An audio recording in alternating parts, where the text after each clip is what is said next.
విధంగా కొన్ని ప్రాంతాల్లో వర్షాలు కురవడంతో చాలా క్లిష్ట పరిస్థితులు ఏర్పడ్డాయి.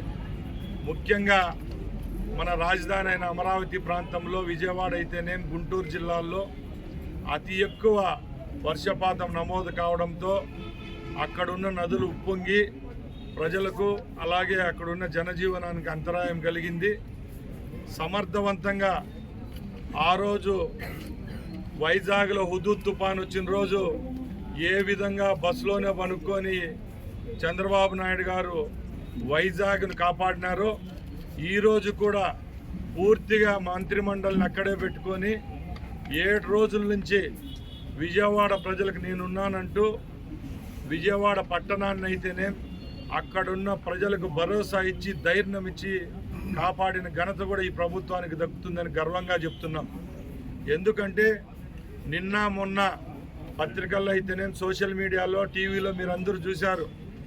ప్రతిపక్ష నేతగా ఉండాల్సిన జగన్మోహన్ రెడ్డి ప్రతిపక్ష హోదా కూడా కోల్పోయి ఈరోజు వరద ప్రాంతాల్లో పర్యటిస్తూ ఉన్నాడు.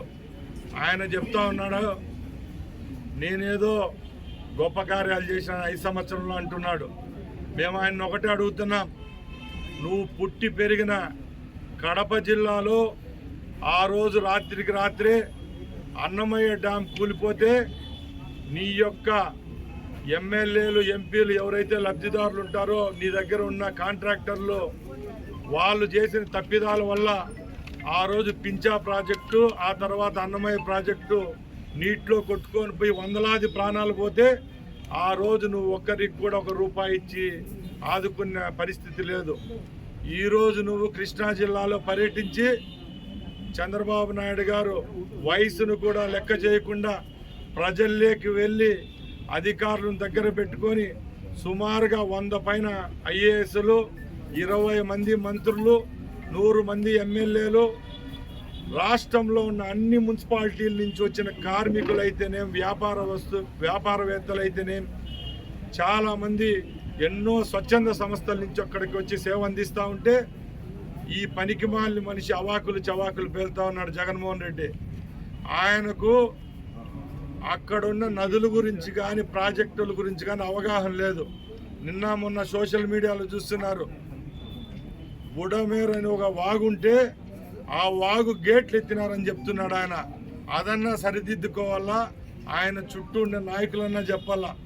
ప్రాజెక్టుకు గేట్లు ఉంటాయా, రిజర్వాయర్కి గేట్లు ఉంటాయా, లేకపోతే వాగు అంటే ఏంది, వంక అంటే ఏంది తెలియని విధంగా 5 సంవత్సరాలు ముఖ్యమంత్రిగా ఉన్న జగన్మోహన్ రెడ్డి ఈ రోజుటికి పోలవరం కంప్లీట్ అయింటే, ఈ రాష్ట్రానికి జీవనాడైన పోలవరం మన చేతికి వచ్చింటే ఎన్నో లక్షల ఎకరాలకు ఆయకట్టించేవాళ్ళం.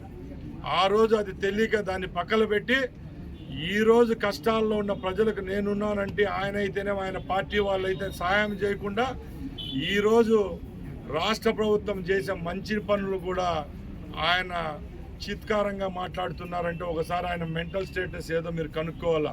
నిజం ఒకటైతే మేము చెప్తున్నాం, ఈరోజు నిజంగా విజయవాడ పట్టణంలో ఆ సమస్య రాకపోతే వందలాది మంది ఉద్యోగస్తులైతేనేం, ధార్మిక సంస్థలైతేనేం, వందలాది మంది వ్యాపారస్తులైతేనేం ఇన్ని ₹100 కోట్ల ఎందుకు ఇచ్చారని నేను అడుగుతున్నా.